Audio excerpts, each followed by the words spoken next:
आज हम एक प्रक्रिया के ऊपर बात करना चाहते हैं। ये प्रक्रिया है जिसे सीखना कहा जाता है।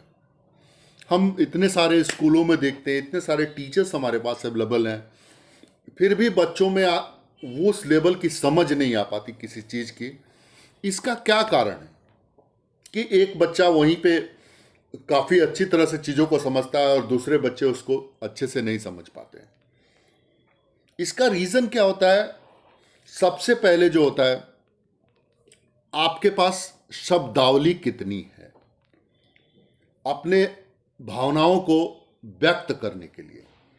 जब आप अपनी भावनाओं को व्यक्त करने के लिए अधिक शब्द अपने पास इकट्ठे कर लेते हैं तो आप ज़्यादा बेहतर तरीके से एक तो अपनी भावनाओं को समझते हैं और उन भावनाओं को आप जाया नहीं होने देना चाहते, और वो जाया नहीं होती है जब आपके अंदर। इसीलिए कहा जाता है कि मौन जो होता है, वो मौन क्यों धारण करना चाहिए आपको? क्योंकि आप अपनी भावनाओं को समझें और उसे व्यक्त करने के लिए अच्छे शब्दों का प्रयोग करें, जो कि व्यवहारिक जिंदगी के लिए ज़रूरी होता है।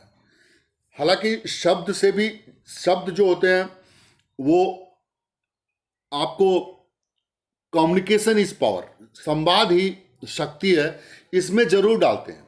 लेकिन संवाद ही शक्ति जो है, एक ये इसका कोई आदर्श आयाम नहीं है कि कौन सा संवाद शक्ति है और कौन सा संवाद जो है बेकार है। तो हमारी जिंदगी में जो सीखने की जो सबसे बड़ी प्रक्रिया होती है वो रूपक के रूप में हमारे पास होती है।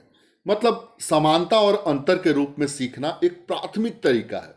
कोई भी बच्चा जो होता है, जब वो सीखना शुरू करता है तो अपने दिमाग के साथ में नए जुड़ावों को जोड़ता चला जाता है। सीखना किसे कहते हैं? जब आपके दिमाग से किसी संदर्भ का, किसी वाक्य का या किसी विषय वस्तु का की संलग्नता हो जाती है, जब आपका दिमाग उसके साथ संलग्न हो जाता है तो कहा जाता है कि आप कुछ सीख रहे हैं। इसमें दिमाग जो होता है नए जुड़ावों को महसूस करता है और हम नए रूपक बनाते हैं। रूपक का मतलब तुलना करने का, एक दूसरे से जुड़ाव रखने का तरीका जो है, हम अपना अलग बनाते चले जाते हैं और तब उससे हम किसी अर्थ को निकालते हैं। मान लीजिए कि हम किसी एक चीज़ को समझ नहीं पा रहे हैं, कोई भी एक चीज़ है जिसे हम समझ नहीं पा रहे हैं, लेकिन जब हम उसके किसी दूसरे रूपक को देखते हैं, किसी दूसरे चित्र की तरफ हम देखते हैं, तो अचानक ही हमें पिछली वाली चीज़ जो होती है, जो हमें समझ नहीं आ रही थी, वो भी समझ आने लगती है। मसलन अगर आप क को समझते हैं और क जो है वो ख के जैसा है, तो कहीं ना कहीं जब हम ख को समझना शुरू करते हैं तो हमें क की समझ भी विकसित हो जाती है। इसे रूपक कहा जाता है। ब्रेन में ये क्रियाएं अपने आप होती रहती हैं, इसे रूपक के रूप में होती है। जब हम किसी तरह का चित्रण या शब्द से कोई वाक्य बनाते हैं तो एक नई समझ आपके अंदर उत्पन्न होती है। तो जो रूपक हम प्रयोग करते हैं या फिर जिस तरह के रूपक लोग हमें देते हैं, भाई इस दुनिया में देखिए, आपको अलग अलग तरीके के लोग आपको सजेशन देंगे, अलग अलग तरह की चीज़ें आपको समझाते हैं, अलग अलग तरीके से आपको तुलना करना सिखाते हैं, लेकिन उसको यूज करते समय आपको सावधानी जरूर बरतनी है। क्योंकि आपका जो रिसोर्सफुलनेस है, उस रिसोर्सफुलनेस से अगर वो रूपक मैच नहीं कर रहा है तो आपको इसके परिणाम भुगतने पड़ेंगे। क्योंकि आप अपनी जो बुनियादी तरीका है चीज़ों को समझने का या चीज़ों को ग्रहित करने का, वो तरीका लोग अगर आपको दूसरे रूपक देंगे तो आप अपने ही विश्वास तंत्र के शत्रु के समान अपने सामने खड़े हो जाएंगे। तो उदाहरणतः अगर हम कहें कि कोई 50 साल का है, या हम उसको बोले कि यार तुम तो बूढ़ा हो गया है, या तू ढलती उम्र के पड़ाव पर है, तू मध्य उम्र को पार कर चुका है, तो ये नकारात्मक स्पंदन देगा।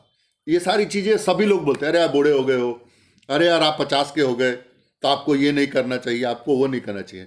लेकिन 50 की उम्र में अगर हम वही चीज उसे ये बोले कि आपकी समझदारी बहुत बढ़ रही है, जो 50 के लोग होते हैं उनकी समझदारी अचानक से बढ़ जाती है। तो अगर हम वो तुलना दें कि आपकी समझदारी बढ़ती चली जा रही है, तो ये एक बेहतर रूपक भी है, बेहतर चित्र है और बेहतर संदर्भ भी आपको देगा। अगर आपको लगता है, मान लीजिए किसी को लगता है कि वो अंधेरे में खड़ा है, तो आपके पास ऑप्शन क्या है?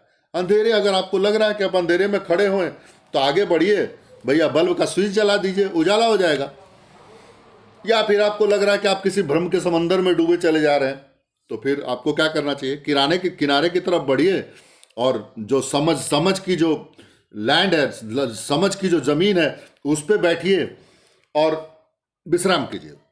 हो सकता है अगर मैं ये बात बोल रहा हूं तो आपको लगेगा कि कोई किशोरावस्था का भान हो रहा है, लेकिन अगर हम इस किशोरावस्था के भान को, जो मानसिक प्रक्रिया है, इसमें अगर हमें किशोरावस्था महसूस हो रही है, अगर हम इसको अपने अवचेतन को, जो अपना अवचेतन है, ऐसे रूपकों से अगर हम अपने आप को अलंकृत करें या ऐसे रूपकों को अगर हम अपने आप में जोड़ें, तो अपने ब्रेन को हम ज़्यादा अच्छे तरह से प्रोग्राम कर पाएंगे, जो ताउम्र प्रयोग में लाएंगे।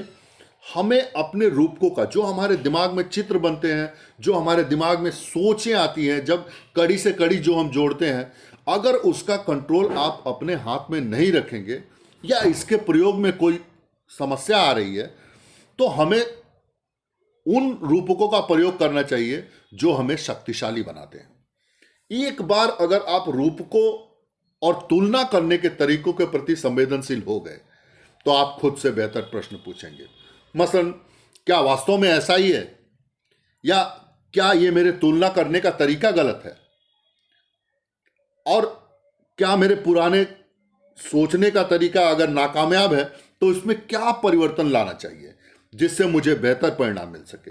वास्तव में चीजों के कोई मतलब नहीं होते जब तक हम उसे कोई मतलब नहीं देते हैं।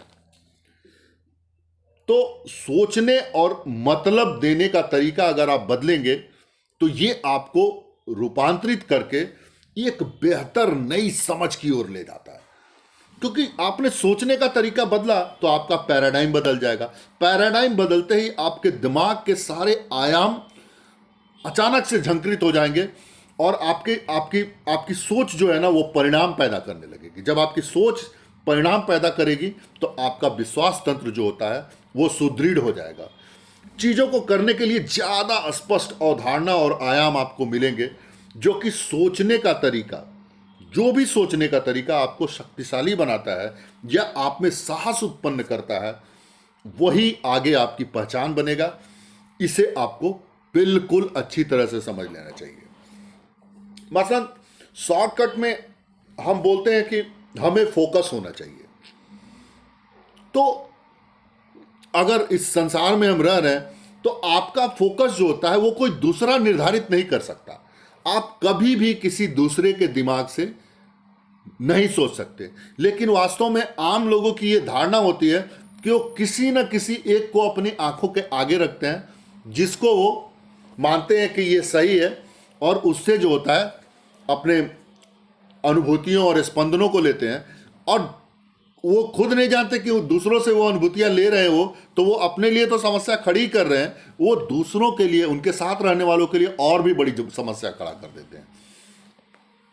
तो इसीलिए जो रूपक आपको लोग देते हैं उसको यूज करने में आपको समझदारी बरतनी चाहिए, एक बार उसकी विवेचना करनी चाहिए, और आपको ये बात मान लेना चाहिए कि जो भी तुलना करने का तरीका मुझे बताया जा रहा है लोगों के द्वारा, क्या वो मेरे रिसोर्स के अनुसार, मेरे परिवार के अनुसार या मेरे वातावरण के अनुसार क्या वो उचित है।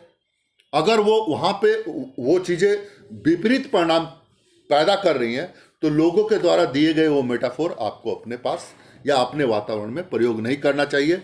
जितनी असफलताएं परिवार में होती हैं उसका कारण सबसे बड़ा यही है। तो सीखना बहुत इंपॉर्टेंट है, लेकिन सीखने का ये तरीका जो मैं आपको बता रहा हूँ शायद आपको ज़्यादा बेहतर लगेगा, और ये अवेयरनेस के लिए मैंने इसीलिए ये वीडियो डाला है।